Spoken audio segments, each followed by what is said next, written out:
Welcome. Hopefully, you're viewing this presentation after reviewing part 1 of our Burnout series, brought to you by WorkWellNYC. If you haven't watched part 1 already, we encourage you to do so before getting started with this content.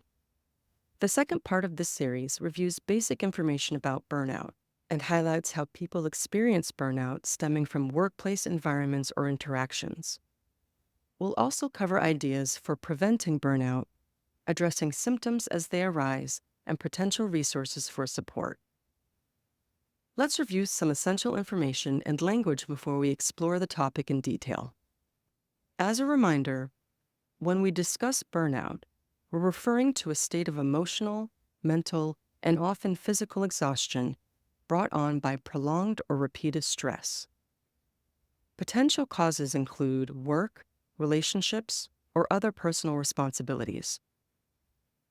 Signs to be aware of that could indicate burnout include experiencing feelings of sadness, depression, failure, or helplessness, becoming easily frustrated or generally irritable, isolating or disconnecting from others, feeling tired, exhausted, or overwhelmed, using negative coping strategies, or practicing poor self-care and feeling disassociated, indifferent, or apathetic. For a deeper dive into what burnout is and common signs and symptoms, please make sure to review the first video in the series. While we need to be mindful of these symptoms in all areas of life, burnout in the workplace is a specific concern for many employees. As you may recall from part 1 of this series, the World Health Organization has categorized burnout as an occupational phenomenon that results from chronic workplace stress that has not been successfully managed. In a 2021 survey of 1,500 U.S. workers, more than half said they were feeling burned out as a result of their job demands. 67% of respondents indicated the feeling has worsened throughout the pandemic. Though situations and circumstances vary across environments, there are 3 recognizable types of burnout in work atmospheres to consider: under-challenged burnout, neglect burnout, and overload burnout. These are subject to personal perception and each individual work dynamic, but there are a few commonalities. Many people find their sources of distress in one of these main categories: a lack of control, clarity, or support, imbalance between interests, skills, or capacity and actual responsibilities, and/or conflicts with colleagues or supervisors. While there are implications on a person's mental and physical health, as we named earlier, such as anxiety, sleep challenges, and headaches, how does dealing with burnout impact one's actual work performance and role? People may disengage or disassociate from their daily responsibilities, miss deadlines, or fail to keep up with tasks and projects, develop resentment toward colleagues who don't understand or possibly contribute to their situation, or may become less innovative and more prone to making mistakes. You may recall these questions from part 1 as a way to reflect on your relationship to your work. If you hadn't thought about these yet, consider pausing here to take a few minutes and write down whatever thoughts come to mind as you read the prompts. You could also consider these potential stages of burnout. Stage 1 is known as the honeymoon phase, where a new role or project can feel manageable and energizing, and people manage stress effectively. Stage 2 is the balancing act. Stress might be becoming more frequent, accompanied by a decreased motivation, and some days feeling more challenging. Stage 3 is the introduction of a noticeable change in stress levels, feeling constant pressure or exhaustion, indicated as chronic stress symptoms. Stage 4 highlights a period where actual burnout is experienced. Symptoms become critical, and daily work demands and productivity are affected. Lastly is Stage 5, enmeshment with burnout, where symptoms are constant and can significantly impact one's personal and professional life. It's important to note that this is not an exact science, and people may not always experience the stages of burnout in this exact order, or the patterns may be fluid, again, because burnout is a very personal journey. Of course, we want to provide helpful insight on how to prevent some of these issues and what to do if someone does experience any of these signs and symptoms. This next section focuses on considerations for staff and employers. First, ways to set ourselves up for success. Find ways to engage in regular periods of rest and renewal, where you fully disconnect from your job and reconnect with family, friends, and personal activities you enjoy. Taking time to decompress and recharge interrupts the stress cycle and prevents work-related stress from becoming chronic and taking us into the danger zone of burnout. When it comes to managing stressful work situations, communicate clearly and in a timely manner. Understand and respect different work styles and preferences. And be careful to avoid negative coping strategies such as excessive intake of sugar, caffeine, alcohol, or drugs. If one does start to notice some symptoms of burnout, here are a few considerations for how to address the situation. Don't ignore the signs. Acknowledge the feelings and personal or professional effects you're experiencing. Consider seeing a primary doctor or mental health professional if possible to determine whether the symptoms are related to ongoing stress, a specific isolated situation, or a potential physical condition. Assess the root cause of the issue. Ask yourself if these feelings are a result of a specific relationship, caregiving role, or work-related environment, or something associated with a personal behavioral aspect or tendency. Consider the supports available in your personal and professional networks. Again, no two experiences look exactly alike, so there's no one-size-fits-all approach to dealing with burnout. Regardless of the source of burnout, consider these ideas to help navigate your situation. Seek support. Talk to friends, coworkers, or loved ones for support. Connecting with others might help you cope and remind you that you're not alone in searching for a resolution. Identify or restart activities that are relaxing and/or relieve tension, such as yoga, podcasts, or drawing. Practice mindfulness, tapping into awareness about your feelings and environment. Acknowledge your thoughts without judgment, and tune into the present. Take time for exercise and sleep, any form of physical activity and rest. With demanding job and life responsibilities, these may not always feel feasible, but putting in effort, even for 10 minutes daily, can be essential in feeling some reprieve. If you're finding that your burnout is work-related, set some time to reflect around the specific source of stress. Think through questions that could help pinpoint the main issues in the spirit of working toward a potential solution. Is it your day-to-day responsibilities? Is there misalignment with your capacity or the organizational values? Is it the workplace culture? Then, determine what situations or circumstances led to this dynamic. Are there contributing factors such as communication issues, leadership transitions, or temporary challenges? Is it something else? As you consider all the people and systems that may be contributing to your energy and wellness, check in with yourself. Being self-aware about what we as individuals bring to relationships and interactions is an important part of reflection. Can you take an inventory of what your needs are, what's in your control, and what you can communicate with others to work towards a shift that will benefit you? Based on what you determine from independent reflection and discussing your experience with trusted peers, consider your options for professional support. If feasible, speak to management or leadership about your situation. There are many elements of work that are out of a person's control, but there are some factors that can be adjusted when necessary. Openly communicate about your challenges, and depending on the situation, find ways to clarify expectations, establish or reset boundaries, brainstorm potential changes, and confirm common goals and future plans for alignment. Some organizations provide access to resources that support employee mental health or coordinate affinity groups to connect colleagues. New York City has an Employee Assistance Program, EAP. EAP provides education, information, counseling, and individualized referrals to assist with a wide range of personal and social difficulties. You can reach out to EAP with the contact information listed. Based on your communication and interactions with your leadership, there may be some tough decisions to think about. If the nature of your work environment or responsibilities are not up for negotiation, you may need to consider alternative options.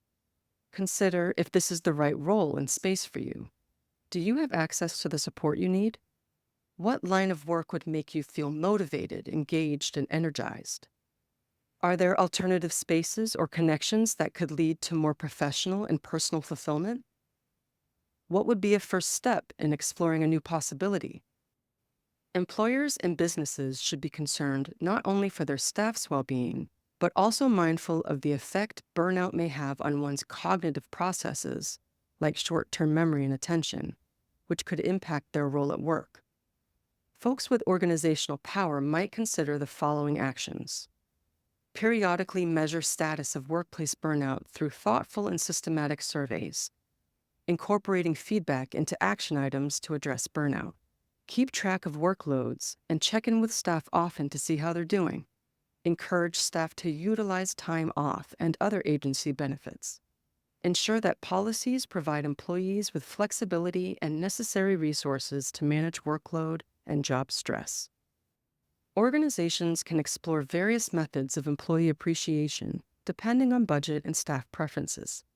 Some teams may be able to deal with extenuating circumstances or temporary work stress when they feel supported or recognized for all they bring to an organization.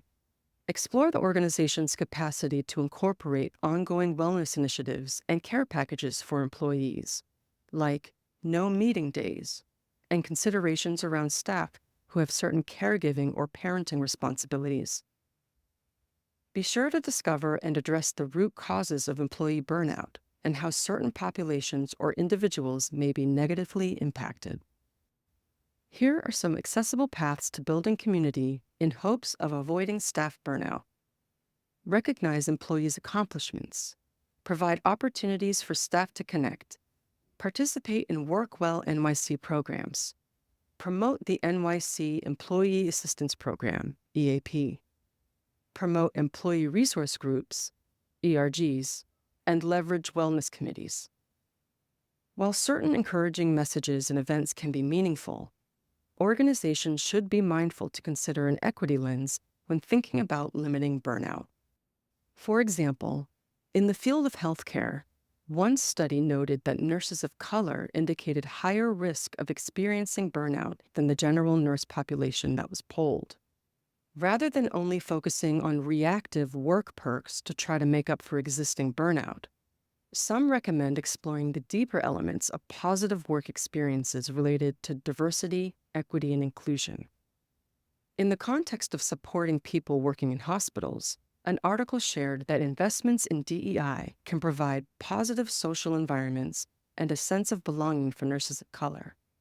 They must prioritize providing minority nurses with rewards and opportunities that align with their contributions, and they need to develop diverse burnout solutions that support a variety of people, cultures, and experiences. While referencing the valuable role of nurses, of course this mindset could be relevant for any employer or industry. Leaders supporting staff with public-facing positions should take time to learn from and listen to their employees about their specific needs and experiences. We've certainly covered a lot of information in this video. Let's pause here to reflect on what we've explored. As we wrap up, a reminder about key takeaways related to burnout. Burnout is a state of emotional, mental, and often physical exhaustion brought on by prolonged or repeated stress. Symptoms of burnout can manifest in physical or mental health issues, such as sleep deprivation or depression. People may experience burnout due to challenging work circumstances or demands. We shared 3 types people may experience: under-challenged, neglect, and overload burnout. Burnout can negatively impact a person's productivity, energy, and relationships at work. Lack of resources, clarity, and/or support could contribute to burnout, as well as environmental factors such as long hours, repetitive tasks, and responsibilities or burdens that extend into one's personal life.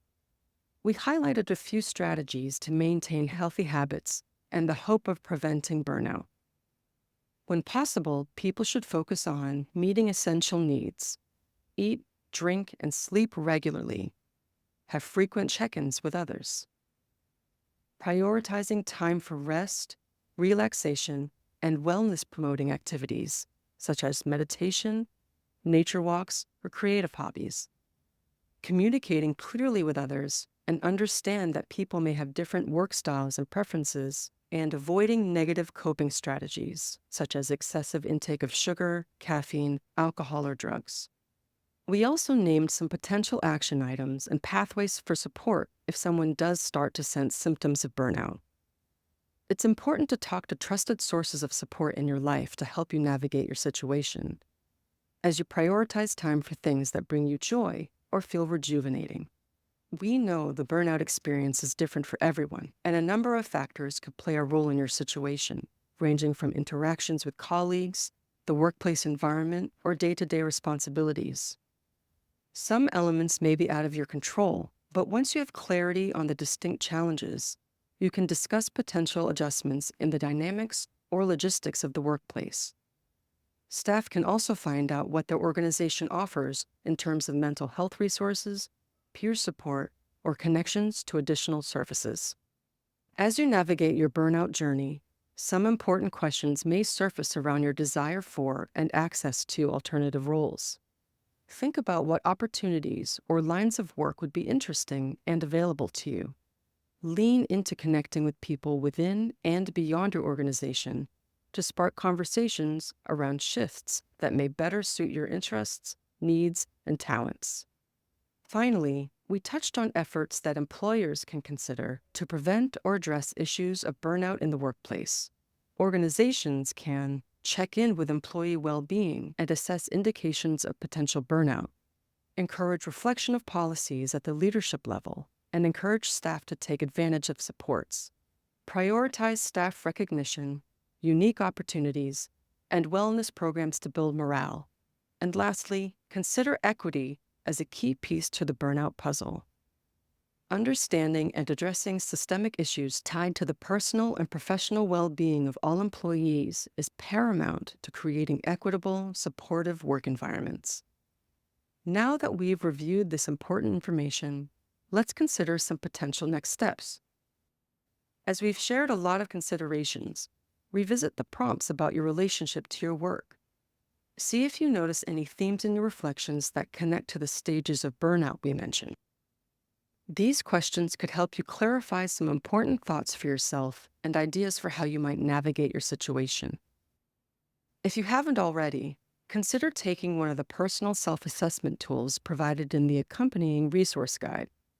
Identify one action item for yourself that will contribute to your well-being, whether that's having a discussion with a supervisor, scheduling downtime for a wellness activity, or even noting a 2-week check-in with yourself to revisit the stages of burnout shared in this presentation. The insights shared in this video used guidance and references from the following resources, which are also noted in the resource guide for this series. Feel free to explore the articles and information if it's helpful for you. You're encouraged to explore more of the supports and resources offered by WorkWellNYC. Please visit our website or get in touch for more information.